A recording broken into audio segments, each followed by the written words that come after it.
Since Cupid's arrow first took flight, human beings have been looking for love in a bottle. Maybe that's why love potions and romantic elixirs have always been big sellers, whether they work or not. For the next few minutes, we'll bring you 5,000 years of aphrodisiacs and love spells. Who knows? One may bring romance into your life. Just remember that there has been more money made selling aphrodisiacs than anything else in history. If a product is thought to enhance one's love life or virility, the price skyrockets and soon demand outstrips supply. A good example of this is the cigar. People like Sir Walter Raleigh would report how the enchanted cigars were rolled on the thighs of beautiful young girls and were terrific sexual stimulants. It took about 100 years, but people finally realized they did absolutely nothing for your sex life. Demand and prices fell.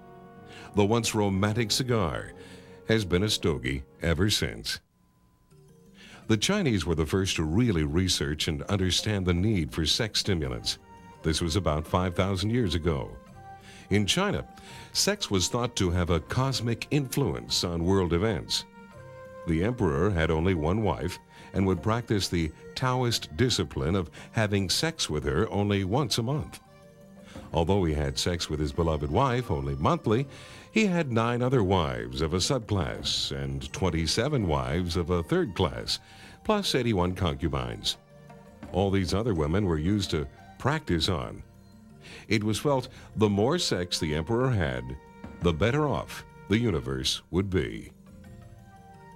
Aromatic spices and herbs were needed to excite and arouse the man. Without them, his sexual appetite would tire and the universe would suffer. Probably the first form of sexual stimulant or attractant had to do with a sense of smell. A person's sense of smell is the least understood of all the senses, but sexually, it is by far the strongest. Love at first sight is usually caused more by a woman's natural aroma than anything else. Each person exudes specific sexual secretions called pheromones, which are sexual attractants to the opposite sex. Female pheromones are the strongest sexual stimulant of them all. Each person has over 10 million receptor cells behind the bridge of the nose, just waiting to pick up the right scent. The effect of smell is immediate and undiluted. It travels through the nervous system faster than the sensation of pain. For centuries, women have used various methods to enhance their natural smell. They've also used aromas in more subtle ways to captivate a man's heart. One of the most famous aroma tricksters was Napoleon's wife, Josephine. Before returning from the battlefield, he would send word to Josephine not to bathe for at least a week, so he could enjoy all her natural aromas, as he called it. Of course, she complied with his wishes. However, unbeknownst to him, she wore a good dose of violet perfume. She also gave him a locket to wear around his neck while he was away. Inside the locket, she would put violets. He would subconsciously associate the aroma from the violets in the locket with the perfume worn by Josephine. This often drove him crazy for her and kept her constantly on his mind. He never figured her little violets in the locket trick out. A person's natural smell was not appealing at all to the Greeks or Romans. However, they used baths for more than just getting clean. They believed a hot bath not only relaxed you, but if certain fragrances were added to the bath water, they would give the bather certain powers. Greeks and Romans traditionally used rose water for aphrodisiac-type baths. Before the proverbial Roman orgies, Roman men and women would bathe in rose water, and the banquet halls would be filled with fresh rose petals. This was to get everyone in the mood for an evening of lust. Nero was probably the worst Roman of all, but many historians believe he was under the spell of his evil wife, Poppaea. Her mystical power over men was due to her mysterious bath. She would submerge herself in a tub laced with ass's milk, scented with cinnamon, and filled with rose petals. This supposedly gave her magical love powers over men. Once they got a whiff of her, they were under her spell. The art of sensuous, aromatic seduction reached an all-time high with Cleopatra. She was a woman in her 40s, and although attractive, she was not the raving beauty we see in the movies. What did she have or do to captivate men? To start with, she was a master of aromatics. She would soak her barge's sails with jasmine and then cruise up and down the Nile. Men could smell her coming for miles. When she arrived, they were under her spell. Both Julius Caesar and Mark Antony were captivated by the smell of jasmine.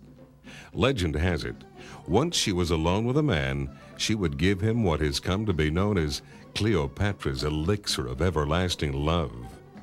Once he drank it, it was all over. This potion produced unendurable pleasure, indefinitely prolonged. What was in this mystical drink that made men better lovers than they had ever been? The potion is believed to consist of the following: 1/2 cup papaya juice, 1/4 cup smashed bananas, 1/4 cup watermelon juice, and 1/2 spoon of powdered cloves.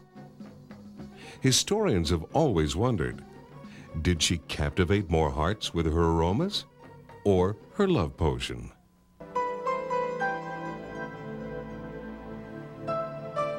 The most famous bather in the last 300 years was a French courtesan named Anne de L'Enclos.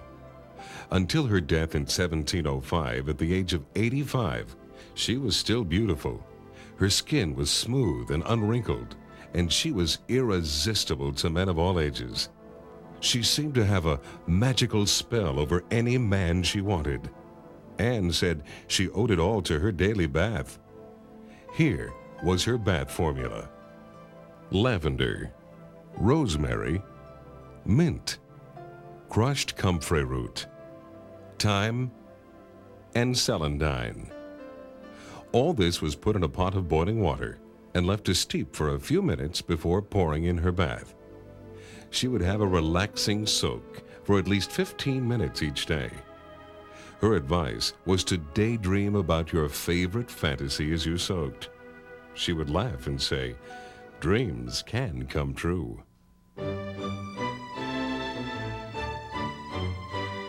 Since ancient times, men have been leaving women to go off to war, off to sea, or just been plain old traveling salesmen.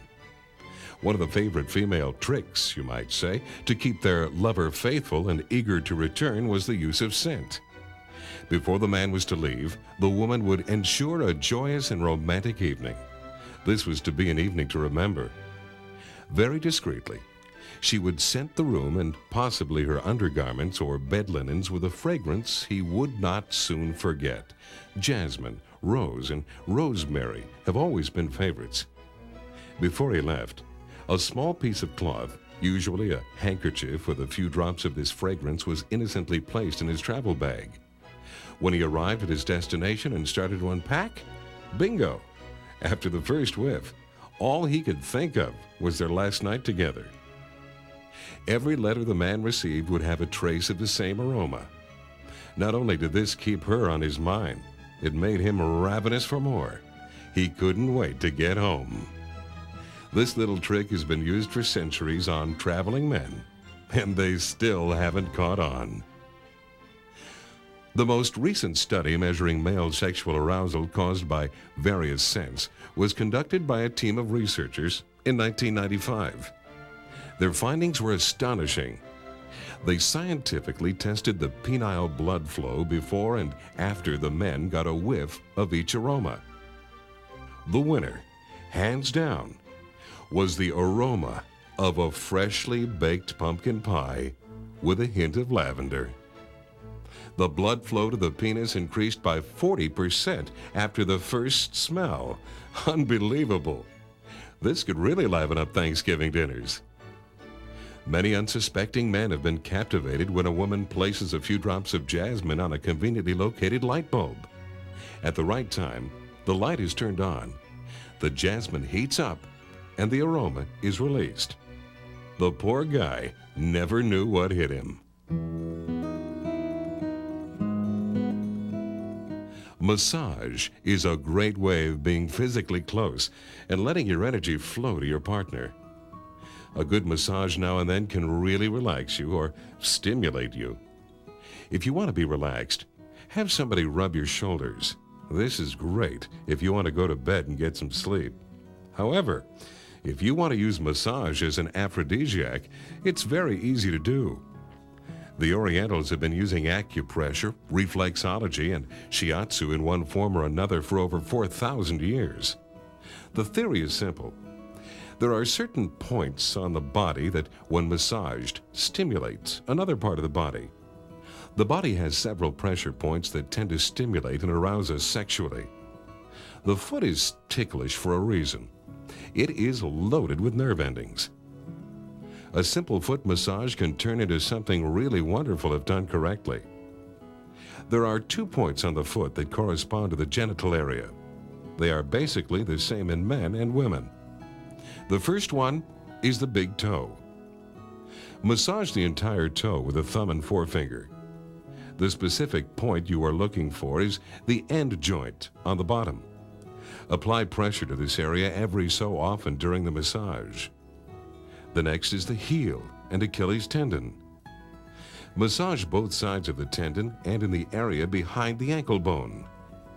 The key word in foot massage is gentle. These sex trigger points can be very tender to start with, so you need a tender touch. Next, when rubbing the back, concentrate on the lower back, the area from the top of the buttocks to the small of the back. The top of the buttocks are massaged to relieve tension, and the lower back corresponds to the sex meridians. There is a key pressure point in this area, often referred to as the magic button. It is located level with the navel, but in the middle of the back in men.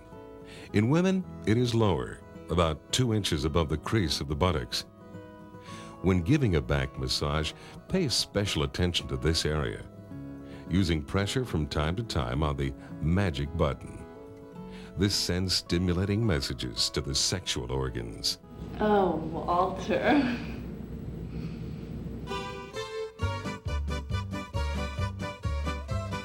Gypsies have always been considered masters of love magic. Gypsy wagons have passed through towns all over the world. They set up camp on the outskirts of town and do odd jobs for the town folk. One of the most sought-after services was fortune-telling and the working of magic. Through centuries of traveling, they have seen it all and tried it all. The gypsy's description of magic is simply making something happen that you want to happen.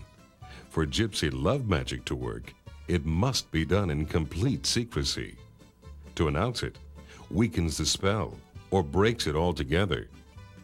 The old gypsy saying when using a love potion is, "Shake well, but don't tell." Gypsies have always been a fun-loving, carefree people. They rarely needed any help with their love lives. There was, however, one exception. In ancient times, many gypsy marriages were arranged. The marriage of a young man and woman was arranged by their families. A dowry was exchanged. An elaborate wedding was performed, and the couple was expected to live happily ever after. Some type of magic needed to be performed to make the couple love and remain faithful to each other. Gypsy women were invariably very beautiful. The beauty treatment indulged in by almost every gypsy woman is that of washing the face with the early morning dew. Some do it every day. Others do it only during the waxing moon. For the magic, the woman stands naked in the light of a full moon and goes through the motion of bathing herself while staring at the moon. As she bathes, she says, "Moon, moon, beautiful moon, look down on me. Smile down on me. Moon, moon, grant my boon, and keep true beauty unto me." If a cloud passes across the moon during the ceremony, stop and do it again, as bad luck will follow.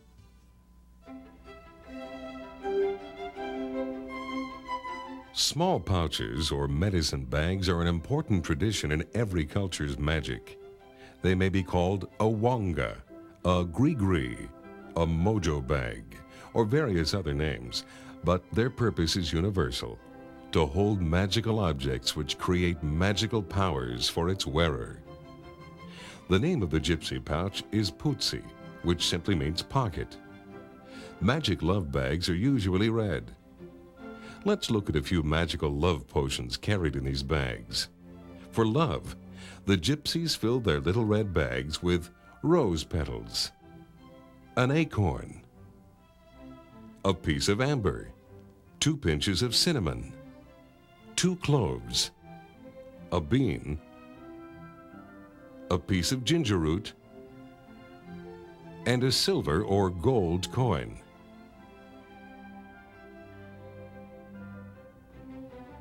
The bag is drawn tight and worn around the neck. This is like casting a general love spell for its wearer. If a woman wants to bring a lover to her in a hurry, try this. Simply fill the putsi with rosemary leaves and wear it under your clothing, over your genitals. Sicilian women who wanted to hurry a lover along would simply dry their freshly washed undergarments on rosemary bushes. If you feel you are falling in love with the wrong person, you can break the spell by placing 7 angelica leaves in your bag and hang it around your neck over your heart. This also helps mend a broken heart. There are many other simple little tricks you can do or magical items you can wear to attract the person you desire. The most universal charm is the rabbit's foot. Rabbits are said to be born with their eyes open and thus able to recognize danger from their very first moments. This is why they bring luck. To attract love, carry a rabbit's rear foot. Acorns are ancient phallic symbols that have been used for centuries. They are tokens of sexual love and desire. If you're feeling amorous, slip an acorn into your lover's pocket without him knowing it and see what happens. Cinnamon. Lightly sprinkled on food a few minutes before it is served will cause amorous thoughts. Tail feathers, worn in a hat, are said to attract women. An Old English belief was to place a crow's eye under your bed. This would excite lust. One way to draw a lover to you is to obtain one of his shoes and keep it under your bed. This supposedly will draw the shoe's owner to that bed. Lavender is used to gently awaken love. Place some lavender under your lover's bed and you will soon be sharing it. If a woman suspects her lover of being unfaithful, she should wear an emerald and he will reveal himself. In medieval times, if a man suspected his wife of infidelity, he could get her to reveal her most intimate secrets by placing a toad's tongue on her breast while she slept. Because foxes are a combination of danger, deceit, and beauty, they have always been associated with women. A beautiful woman is referred to as a fox. If she's dangerous and beautiful, she is a vixen. One of the oldest and most famous love potions of all was to unknowingly slip a little powdered fox testicle in the drink of your heart's desire. The right testicle was given to a woman, the left to a man. After a few sips, they were yours forever. Maybe one of the most potent visual aphrodisiacs around is a simple stack of wood set on fire. Fire, in fact, has always been used to describe passion, sizzling, burning, hot. Romantic lighting has not changed since the caveman. People's libidos respond to the flicker of fire, whether there is a fire in the fireplace or a blazing campfire. Everyone looks more alluring in the glow of firelight. Unlike man-made light, which is constant, flame is mobile and alive. If you can't light a fire, try lighting a few candles. Love spells have been used by every culture to enchant the one we want. They are different from aphrodisiacs because they don't just excite lust in a person, they actually cause a specific thing to happen. to make someone think of you. First, you need a small makeup mirror. Place a photograph of yourself behind the mirror. Then, take a photograph of the one you want to think of you and place it face down against the front of the mirror. Now, both photos are facing with the mirror in the middle. Next, wrap it in a piece of red cloth and tie it with a red ribbon. Keep it in a secret place and expect a visitor soon. For love. This spell opens the way for someone you are very much interested in, but they haven't shown much interest in you. Set a wine glass on the table. Then suspend a ring from a length of red silk ribbon. Holding the ribbon between the thumb and forefinger as a pendulum with the elbows resting on the table, let the ring hang in the mouth of the wine glass. Initially, you should try to keep the ring still.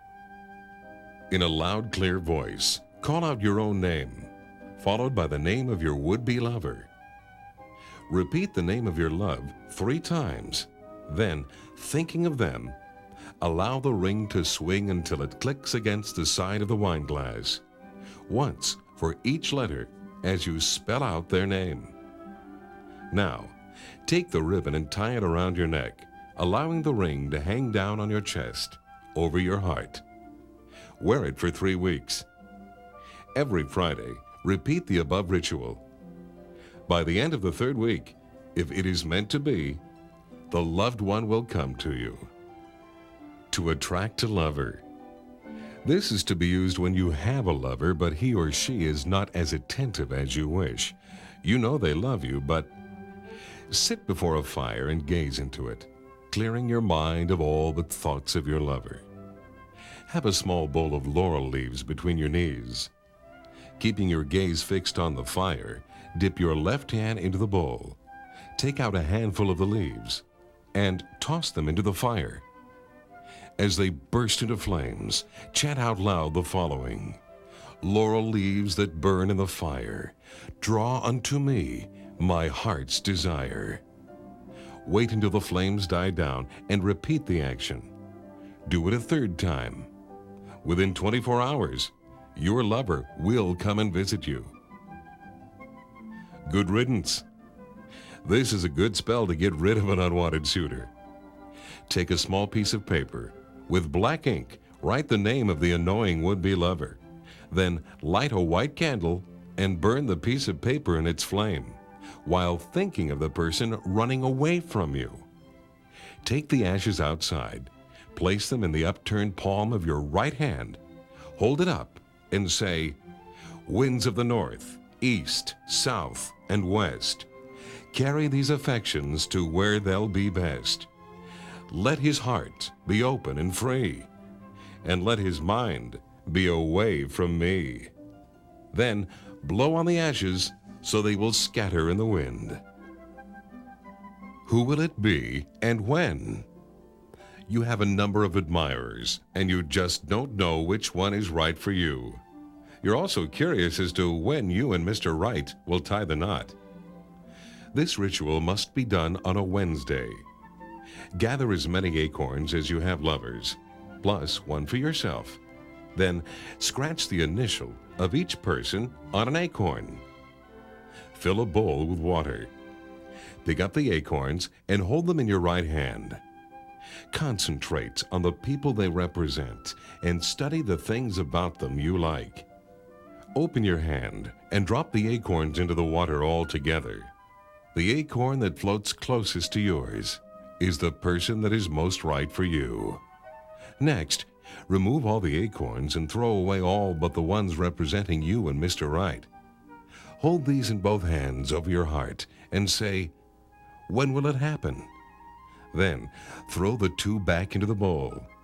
If they float close together, you will be married within 1 year. But if they float a good distance apart, it will be a long engagement. Tying a love knot. This spell is to ensure that your husband or lover remains faithful only to you. Take a length of red silk ribbon, the same length as his erect penis. Place the ribbon under your pillow so that it is there while you make love. Then when he is asleep, take out the ribbon and tie 7 knots in it, one for each day of the week. So long as you keep the ribbon safe with the knots intact, he will remain faithful to you. He will have no desire for other women. To keep a spouse faithful. If you have suspicions about your spouse's faithfulness, try this old gypsy spell. Take 2 large potatoes and scrub them clean. Cut them in half lengthwise. Scratch your name on one half. On the other half, scratch your spouse's name. Place the 2 cut halves together and stick a nail through the potato with the head on the spouse's side and the point coming through your side. Then, bind the whole thing with a piece of red silk ribbon. In the light of the moon, bury the potato at least 7 inches deep in your garden. So long as the potato remains undisturbed, so will your marriage. To draw husband and wife closer together. Find a footprint left by your spouse and carefully dig up the earth containing it. You make a footprint of your own and dig up the soil. Then mix the 2 soils together and place in a flower pot and plant a marigold. This you must tend and nurture. As the marigold matures and blossoms, so will your marriage. Apple magic. Since Adam and Eve, apples have been magic symbols of love and protection. An old folk custom was to drink apple juice or eat an apple every day to attract love. The saying, "an apple a day keeps the doctor away," was originally, "an apple a day brings love to stay." Let's take a look at some apple magic. To captivate a man's heart, a woman needs to sleep with an apple in her bed. If she concentrates on her intended lover before she falls asleep, or better yet, dreams of him, all she needs to do is get him to eat the apple, and he will fall hopelessly in love with her. If you need to choose between several lovers, cut an apple in half and choose a seed for each suitor. Throw each seed in a fire while thinking of the person they represent. The seed that pops the loudest in the fire indicates the right person for you. If you have had a major fight or argument with your lover and want to make up, but don't know how to get started, try this. Cut a large apple in half crossways. Place a clove in each hand to represent you and your lover. Concentrate for a moment on the 2 of you and the love you share. Place the cloves in the 2 apple halves. Put the apple back together with a twig through the core to hold it together. Next, the apple must be thrown in a river, a stream, a lake, or even a pail of water. Look at the ripples it makes, and think of the 2 of you happily back together. Men are real suckers for good-looking women. Often one look from a beautiful woman is all that is needed. The poor guy is hooked, or at least well on his way to being hooked. On the other hand, women usually require more than just good looks. The average man has always needed a little help to get things going. That's where aphrodisiacs come in handy. The Romans discovered a blister beetle in southern Spain that produced an extract called catharide, which, when ingested, caused irritation and swelling of the urinary tract. They called this beetle Spanish fly. This was the beginning of one of the most famous aphrodisiacs of all time, the Spanish fly pill. In reality, catharide is a blister agent that is a Class 1 poison. Anything more than a tiny amount causes severe blistering or even death. In ancient Rome, the inflammation and burning sensation, often accompanied by screams of pain, were confused with signs of passion. Thus, a legend was made. For centuries, men have believed all they need to do is slip a Spanish fly in a girl's drink, and the rest is history. She will be begging for more. Hopefully, today's fly pill is just a placebo. Many foods and herbs contain certain vitamins or other qualities that stimulate us sexually. They range from the very simple, like the banana, to some rather bizarre mixtures. For centuries, bananas have been almost worshipped as aphrodisiacs. Originally, they were regarded as phallic symbols and thought to give men added virility.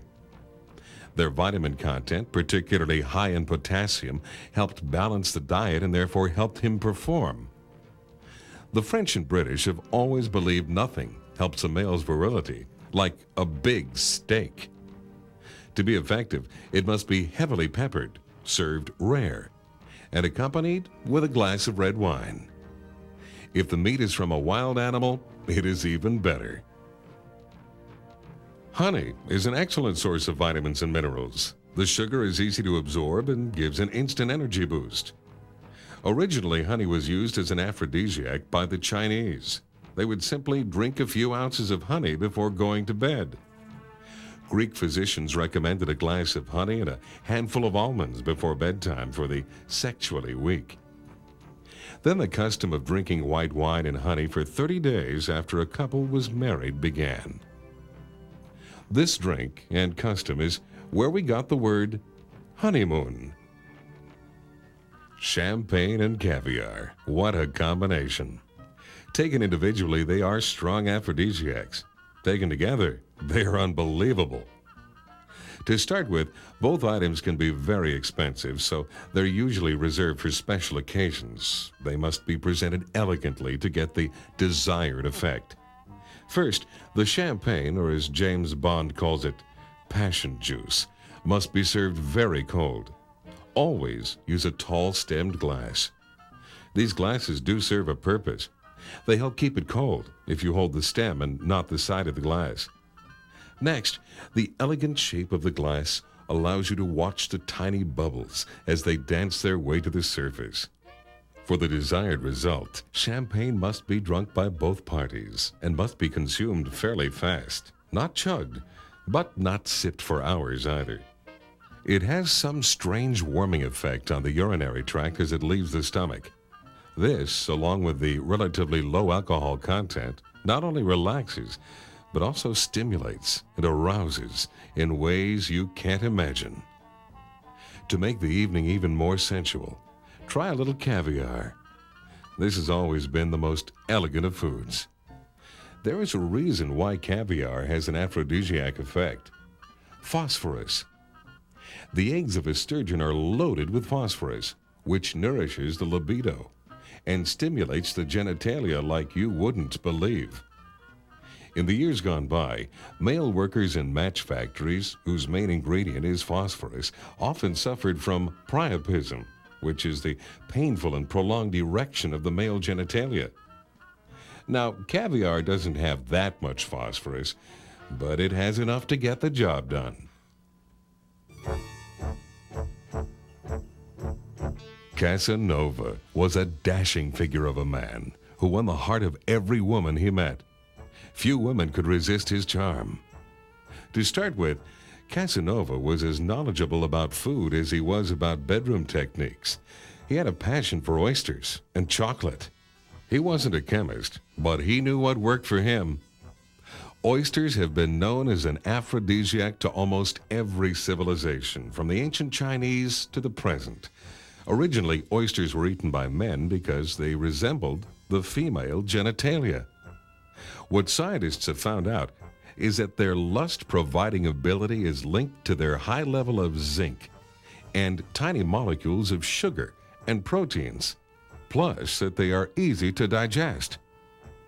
Casanova's craving for chocolate not only satisfied his sweet tooth and gave him energy, but also supplied him with an amino acid, which often creates the same rush sensation of being in love. Besides his sex-oriented diet, he kept a small vial by his bed from which he would constantly sip.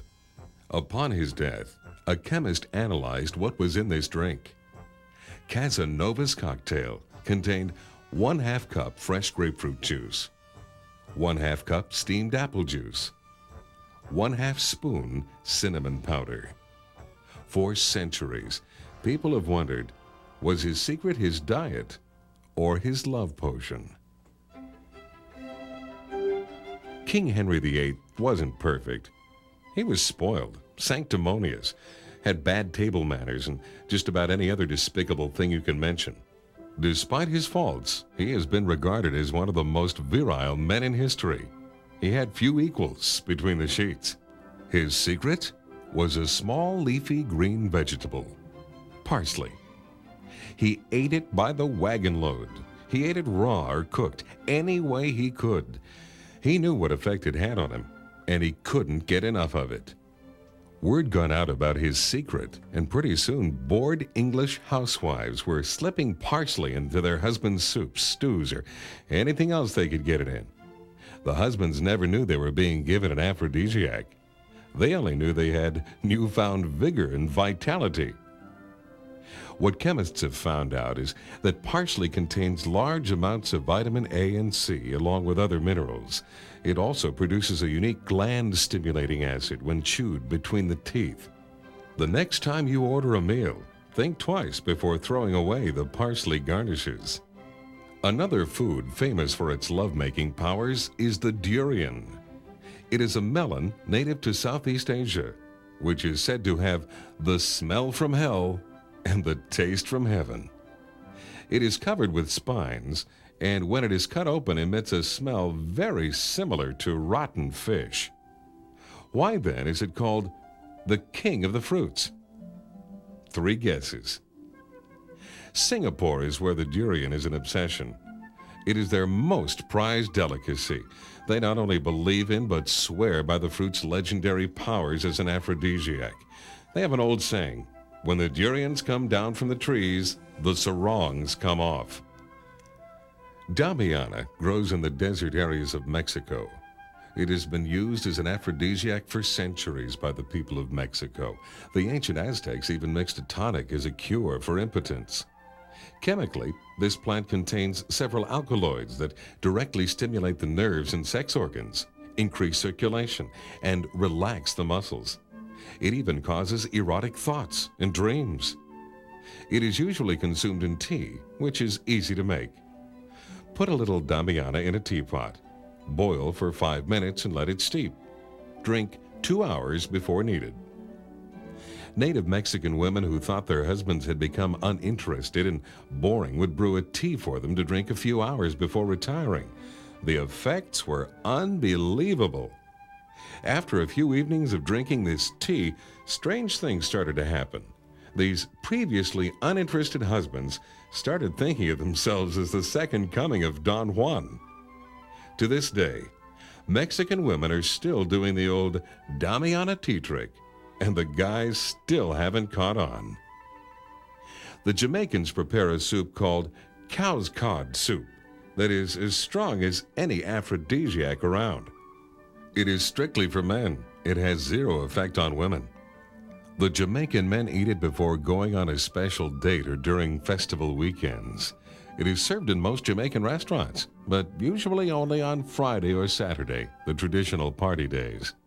The soup is a pepper-hot beef broth enriched with carrots, pumpkin, tomatoes, sweet potatoes, and the legendary aphrodisiac the Jamaicans call cow's cod, which is actually cut-up steer's penis. This is no joke. Jamaican men swear by it. The next time you're in a Jamaican restaurant on a Friday or Saturday and notice mostly male customers, you'll know why. This Chinese delicacy, bird's nest soup, is one of the oldest and most powerful aphrodisiacs of all times. It is prepared from the nest of sea swallows. Westerners have often wondered how you can make a soup out of a bird's nest and why it works. The answer is very simple. The nests are made of an edible seaweed, and the leaves are stuck together by hundreds of thousands of tiny fish eggs. This fish spawn is extremely rich in phosphorus, and when combined with the chemicals in the bird's spittle, creates a powerful action. It increases both desire and blood flow. Because of the expenses incurred in gathering the nests, this is usually the priciest thing on the menu. This has never stopped wealthy Orientals. They swear it works. The Orientals consider horns to be the ultimate aphrodisiac. Deer antlers are different from most horns used because the animal doesn't have to be killed to harvest the horn. They drop them every year and grow new ones. The Qing pill is a combination of powdered deer antler and ginseng, This has been used for centuries by older Oriental men as a virility pill. And now for a lover's delicacy that takes a little time to whip up. It may sound bizarre, but women have been using it for centuries. A woman, it was believed, could win a man by feeding him the products of her body. In making lover's pie, she was advised to perspire profusely by taking a very hot bath, then to cover herself with batter to absorb the perspiration. Next, she was to wipe it off into the baking dish. To the flour, a powder was added, made from burnt hair from different parts of her body. A few drops of her blood would also be included. An egg would go in for binding. For good measure, she would add a little woman's blood. This magical pie would be baked and served to the man of the lady's choice. As he ate the pie, she would say to herself, "With each bite, we two entwine.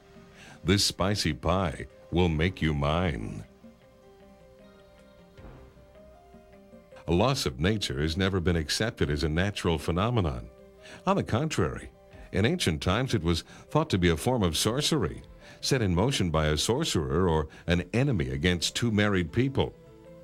This sorcery consisted of tying the husband's penis, or codpiece as it was called, to prevent him from performing. In the first spell, the codpiece tire takes the penis from a freshly killed animal, preferably a wolf, goes to the groom's house and calls him by name. When he answers, a leather strap is tied around the penis. It is then left at the house. The only way to break the spell is to find the item and untie the strap. A simpler method was to knot a strap while saying the groom's name in a low voice during the wedding ceremony, while the rings were being exchanged. If the spell worked, the only way to break it was to find the strap and untie it. Throughout history, men have gone through expensive and sometimes painful cures for this age-old problem. In 15th century England, noblemen suffering a loss of virility would drink a witch's brew consisting of wormwood and the left index finger of a hanged man.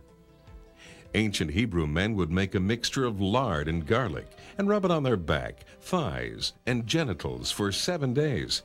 That got them going again. An old Egyptian cure was not so easy. First, you needed to capture several wasps and place them in a jar. Next, the penis was suspended in the jar long enough for the wasps to sting it several times. This was to be repeated for 10 days. After 10 days, if the patient survived, not only was his virility restored, but the size of his manhood was greatly increased for the rest of his life. Historically, the woman who helps a man regain his manhood usually wins his heart in the process. If you don't think someone has cast a spell on the guy, but he needs a little help with his virility, any of the aphrodisiacs may help. The most recommended is probably the Damiana tea with a little saw palmetto added. The ancient Aztecs swore by it. Modern doctors have found most men lose their nature not because of a curse or even any medical reasons. Instead, it is a byproduct of our current lifestyles. The traditional 3 square meals a day has been replaced by a diet of mostly junk food with little or no vitamin content. The lack of proper vitamins in our diet causes us to use medication to treat our daily ills. Any medication at all can have a disastrous effect on the male libido. Even 2 aspirin taken for a headache can cause a problem. And finally, the biggest culprit of all is lack of exercise. This causes poor circulation and decreases the necessary blood flow. You might be able to cure the problem with a slight change in diet and a walk around the block. If you go to your local pharmacist or vitamin store and ask for an aphrodisiac, they will probably laugh and say there is no such thing. But maybe not. Sometimes they have more to offer. They'll often try to replace the essential fatty acids in your system necessary to rebuild your hormone receptors, named prostaglandins. If these dry up, our hormones don't flow correctly, and we lose our sexual drive. This is often caused by the fat-free diets we all seem to be on. If a woman's husband has lost interest and she wants something to get him going, they usually recommend saw palmetto, flaxseed oil, or Damiana. For women who have lost it, they usually prescribe evening primrose oil or borage oil. These are taken as vitamin supplements and should show results in 4 to 6 weeks. We have tried to cover the very best love potions, aphrodisiacs, and magical love spells used over the last 5,000 years. Almost all of the components used in their makeup are readily available from your herbalist, a health food store, or your neighborhood supermarket. Different things work for different people. With a little luck, we're sure you will find the magical love potion or aphrodisiac that is right for you.